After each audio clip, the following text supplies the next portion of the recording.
Olá pessoal, vamos começar com a nossa aula, nossa terceira aula, Design para X, Design for X. O que significa esse design para X, né? Existem várias formas de se desenhar os produtos e realizá-los, né, de maneira diferente dentro do nosso processo. Quem viu a nossa aula de projeto conceitual sabe que o design para X, o design para manufatura, o design para montagem, né, o manufacturing assembly, eles são vistos primeiro, né, em suas premissas no projeto conceitual. E no projeto conceitual, o que a gente entende? Nós entendemos como nós vamos definir nossos subsistemas, nossos sistemas e os nossos componentes. E a forma como eles vão interagir para construir o produto. Então, o que significa tudo isso, né? Considerações importantes para o PDP, Processo de Desenvolvimento de Produto, sobre o design para manufatura e montagem. Desenvolver produtos de sucesso requer a habilidade de predizer o mais cedo possível durante esse processo o impacto das decisões de projeto no ciclo de vida de produtos. Lembra quando eu disse para vocês que quando a gente está na fase de projetos, é a fase mais difícil e que 85% dos custos de produção, de desenvolvimento de produtos, estão na fase de projeto? Bem, é por conta dessas considerações, porque você não sabe muito bem como que o seu produto vai ser. Se ele for um produto inovador que não existe no mercado, ele ainda não existe, e então você não tem ideia de como vai ser o comportamento dele, e já nessa fase você já tem que tentar predizer como que seria ele, os seus materiais, seus componentes, seus subsistemas e as interações entre eles. Então isso é muito difícil. E esse prognóstico, para ser preciso, né, dentro do ciclo de vida de produto, tem que ser realizado prematuramente, que nem eu falei na fase de projeto.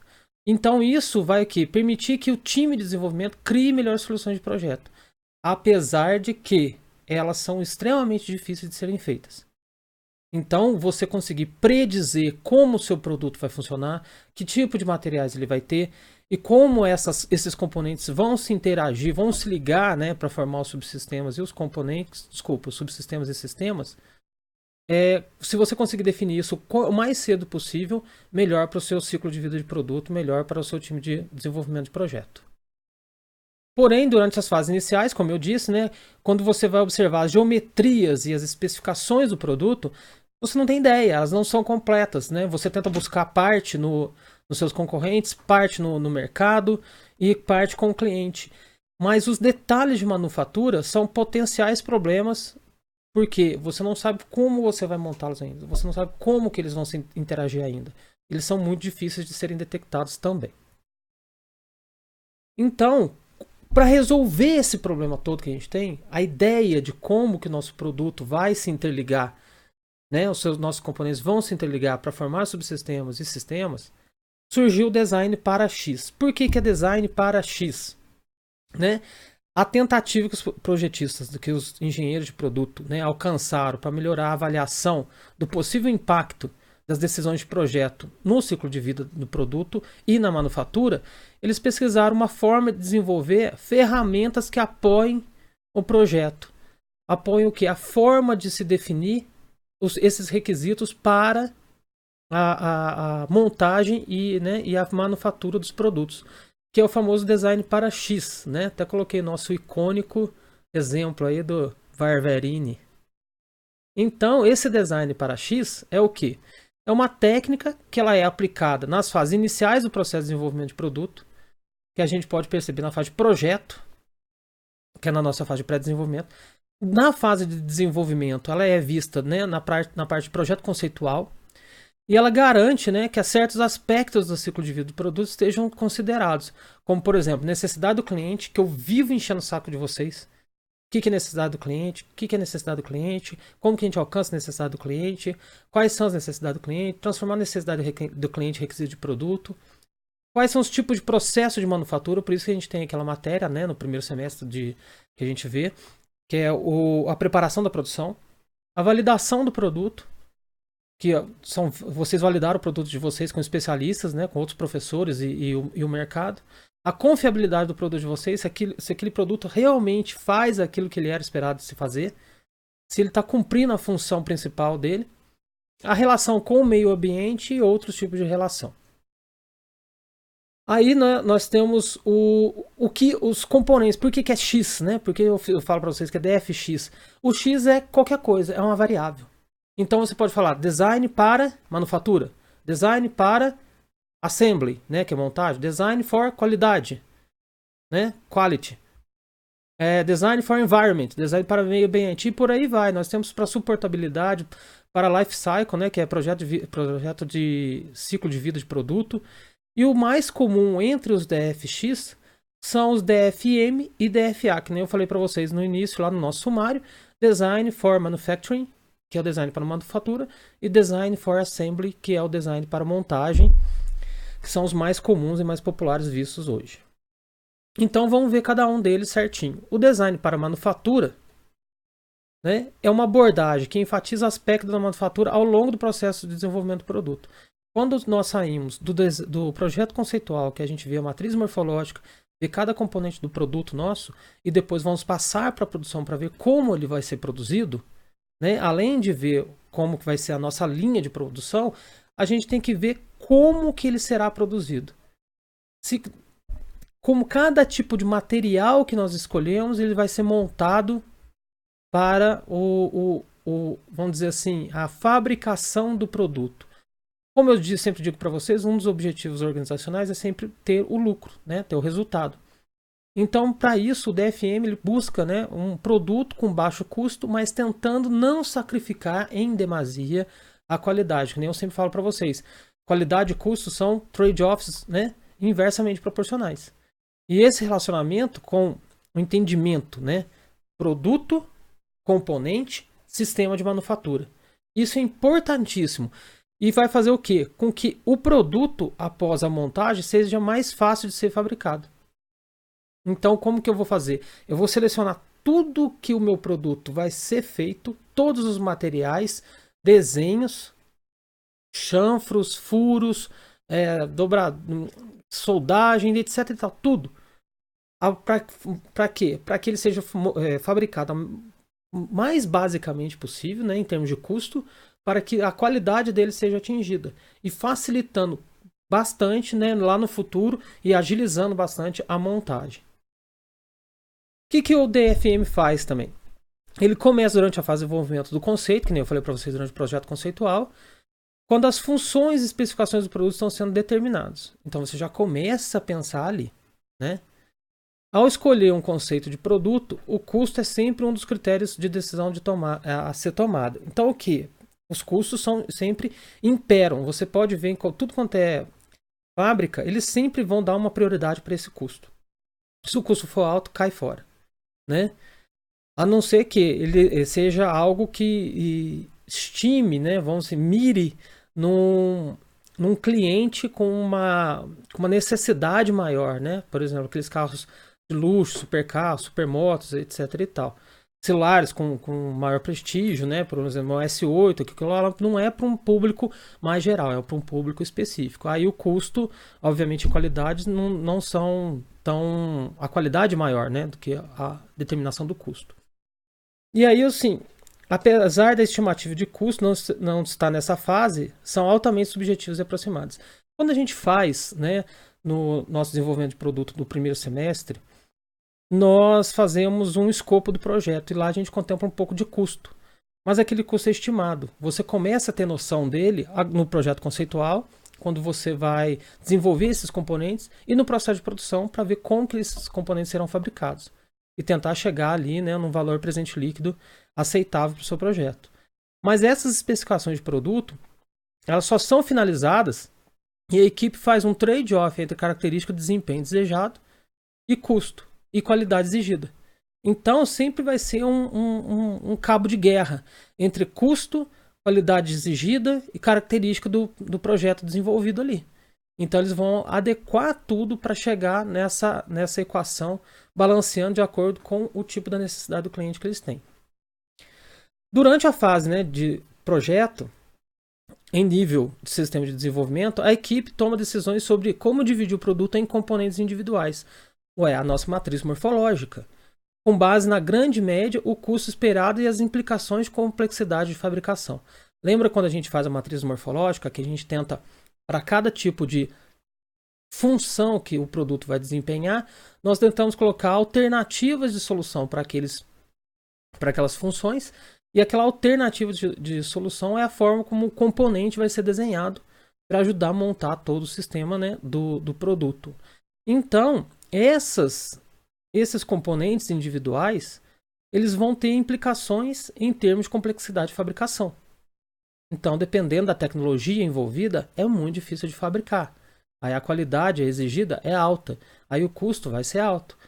Então, né, quando você consegue estimar corretamente o custo final durante a fase de detalhamento, né, detalhamento do projeto, projeto detalhado, desculpa, falei ao contrário, quanto muito mais decisões são movidas por preocupações, de fabricação. Então, no projeto tem o projeto conceitual, depois tem o projeto detalhado e preparação da produção. No projeto detalhado, que nós vamos começar a ter essas preocupações de fabricação em relação aos conceitos desenvolvidos. E aí, que nem eu falei para vocês, se a matriz morfológica, o design que você escolheu, foi exatamente aquilo que você levar até o final, tem alguma coisa errada. Porque a revisão faz parte, a adequação faz parte.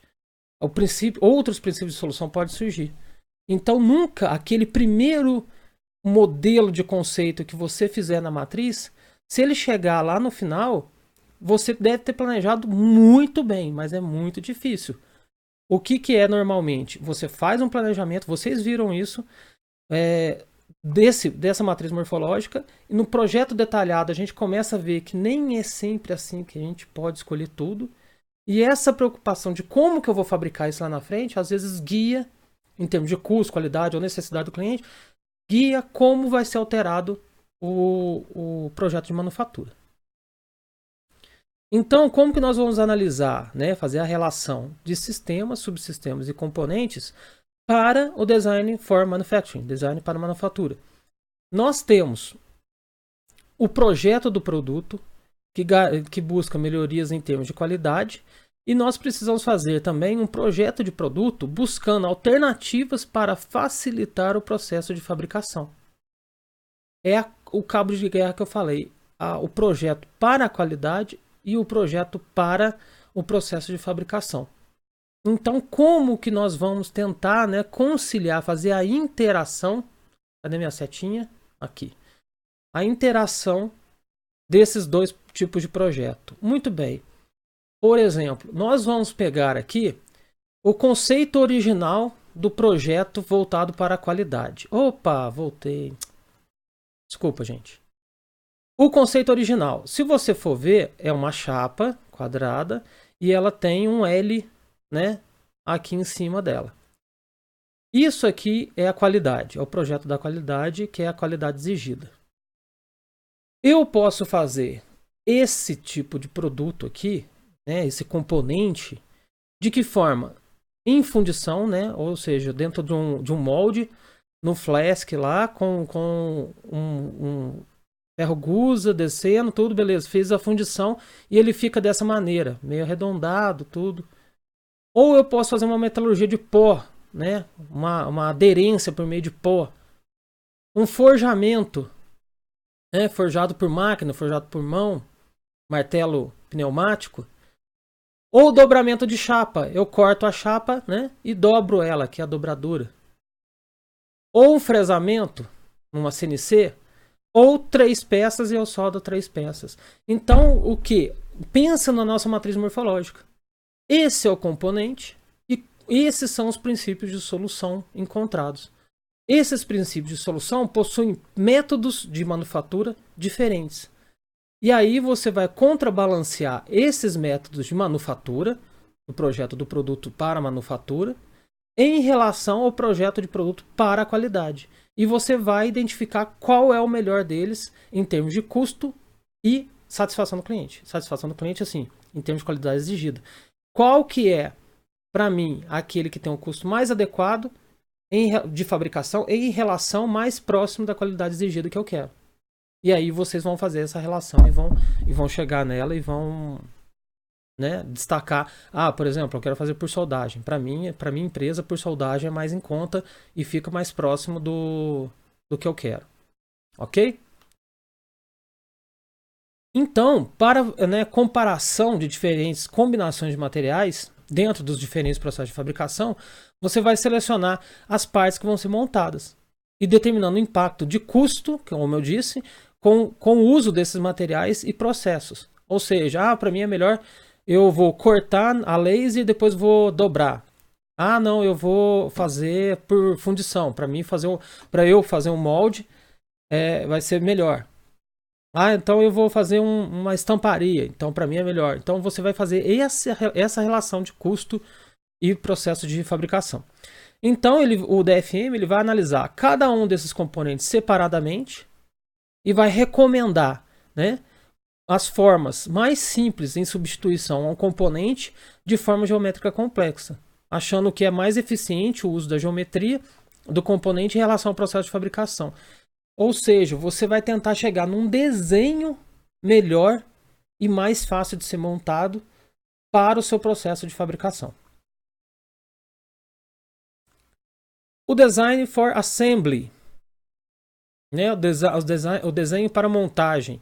Então, nós vamos fazer o quê? Diferentemente do design para manufatura, que nós vamos escolher o material e a forma como ele vai ser trabalhado, né, no processo de fabricação, aqui nós vamos tentar escolher e simplificar a estrutura de montagem do produto e reduzir ele ao máximo possível, né, para diminuir o quê? O custo. Então, nós vamos observar aquele produto, observar aquele processo, vamos criticar ele, né, uma análise crítica, e propor métodos e soluções para simplificar ou eliminar etapas de montagem. Né? Uma vez eu ouvi uma frase muito legal numa palestra de desenvolvimento de produto, que o dono da empresa lá, ele falava que o ideal era um componente ou nenhum componente.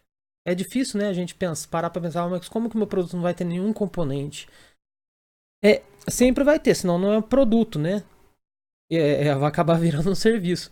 Mas mesmo assim, se você pegar um produto que ele tiver um componente só, muitas vezes ele parece que não tem componente algum. O exemplo que eu dou para vocês é, por exemplo, o exemplo que eu dou para vocês, por exemplo, não, o exemplo que eu dou para vocês é o Kinect. Já viram? Xbox, eu gosto de videogame, óbvio, né? O Xbox, ele tem, né, uma câmerazinha, que é o Kinect, ele capta os seus movimentos e você consegue jogar o jogo sem usar o controle. Ora, o controle era um componente. Você jogava o videogame usando aquele controle, né? Ó, acabei de falar aqui, ó. Você usava o controle. Então o Kinect chegou para mudar a forma como você interage com o jogo, usando o seu corpo, ou seja, eu eliminei o componente controle e não tem nenhum componente. Ah, mas o Kinect é um componente? Mas aí o que eu estou dizendo é o seguinte, é o que ele falou de nenhum componente, né? Você controlar alguma coisa com a voz, você criou um equipamento que controla as coisas com a voz, mas ele está inserido em algum equipamento. Mas o intermediário entre você e esse equipamento que você está controlando por voz deixou de ser, por exemplo, um controle ou uma outra ferramenta. Isso que é um componente ou zero componente. Então, nós vamos obter informações sobre todas as alternativas de projeto para a elaboração das características, né, desse componente, e tempo de montagem e dificuldade de inserção e manipulação desse componente no seu produto. Outro exemplo que eu gosto de dizer, que foi um erro muito grande de DFA, né, de Design for Assembly, que é o Corsa antigo, aquele mais redondinho, ele tinha um local que a bateria dele era muito ruim mesmo, de ser colocado. Para você trocar ela, você tinha que desmontar um monte de coisa em volta. E bateria, por ser um componente de fácil troca, né? Você acaba precisando... Ah, não, acabou a bateria, às vezes você recarrega ela, mas você troca na maioria das vezes. Então, ele tem que ser de fácil acesso. E naquele caso não era. E esse tempo de engenharia que foi feito aí, esse esforço de engenharia foi um esforço equivocado, porque o número total de componentes que tinha era muito grande, o tempo de montagem e tempo de troca era muito grande, e principalmente a dificuldade de inserção e manipulação era enorme. Então era um exemplo de tudo que o DFA não deve ser. Essa bateria desse Corsa aí. Então o que nós vamos fazer, né? O foco do DFA, consolidação dos componentes. A montagem vertical com auxílio da gravidade. Por exemplo, quando a gente vê aquela fábrica... Depois vocês pegam um videozinho para ver como que é aquelas fábricas de lata, né? Latinha de Coca-Cola, essas coisas. Eles usam muito essa questão da gravidade. E a gravidade passa levar os componentes, né? Levar os componentes para o processo fabril. A revisão do projeto conceitual por meio de consenso da equipe do projeto, né, a engenharia simultânea, que a gente falou no começo do semestre passado. Porque você revisar o projeto conceitual, você vai revisar a forma como os seus subsistemas e componentes serão fabricados, os seus princípios de solução serão fabricados. E tendo um consenso entre eles, da melhor maneira e mais simples possível, eles vão ser montados e vai ser mais fácil para você criar tudo. Então o DFA ele vai avaliar todo o produto, não apenas as partes individuais, não apenas os componentes, né? Buscando simplificar a arquitetura do produto e objetivando o mais eficiente uso da função do componente. Vamos ver, né, como que a gente funciona aqui. O DFA, né, eu coloquei DFMA é porque serve para os dois, mas isso aqui é o DFA geral, né? Menos erros e fácil percepção e menos recursos. É o que? É um processo no qual você está investigando uma validação, um lançamento ou uma preparação da produção do produto. Agora, o projeto detalhado, projeto preliminar, conceitual, informacional e o planejamento do projeto, que são as fases, né? Planejamento do projeto e informacional, nosso início, né? Que nós fazemos no semestre passado. E o projeto conceitual preliminar detalhado, eles são mais difíceis, né? O erro é de difícil percepção, porque você está no início do seu processo, você está tentando definir o que é o seu produto. Só que a responsabilidade da decisão é enorme. Por quê? Que nem eu falei, tudo que é feito ali no planejamento do projeto, né, e projeto informacional, tudo que é decidido ali tem 85% de impacto no resto do seu produto, no planejamento do seu produto. Então, a partir do momento que você começa a fazer o projeto detalhado, né? Na hora que você começa a fazer o projeto detalhado, esses erros vão ser mais perceptíveis. Mas aí, para você corrigi-los, né, você vai precisar de mais recursos também. Então, o que é? Acaba sendo um trade-off. Aqui é mais nebuloso como o seu produto é, mas a responsabilidade é enorme. Quando o seu produto vai começando a ter, né, mais clareza, os erros são mais fáceis de percepção, mas o recurso necessário para isso é maior. Por isso que eu falo que do impacto dos 85%. E como que a gente vai analisar sistemas, subsistemas e componentes em relação ao Design for Assembly, né? Que é aquela interação anterior que nós falamos, do projeto voltado para a qualidade e do projeto voltado para a otimização do processo de montagem. Não mais manufatura, mas para a otimização do projeto, do processo, né, de montagem. Então, como que nós vamos fazer essa interação aqui? A interação vai se dar por meio da função. Por isso que eu sempre estou voltando para vocês na ideia da matriz morfológica. Então vocês têm que ter nisso na cabeça. Por quê? Nós vamos pegar a função, ver qual que é o processo, né? Aquilo que ela vai fazer, como é a forma que ela vai ter, que aquele componente vai ter, e qual o material que aquele componente vai ter. E nós vamos ter que fazer uma interação entre forma, material e processo relacionados à função. Esse processo pode ser o processo pelo qual ele executa essa função ou o processo de fabricação desse produto. Então, esse processo eu posso até colocar um quadrado aqui depois, que tem que ser observado duas vezes, né? O processo em relação à função, né? Como ele vai realizar essa função, e o processo de fabricação dele.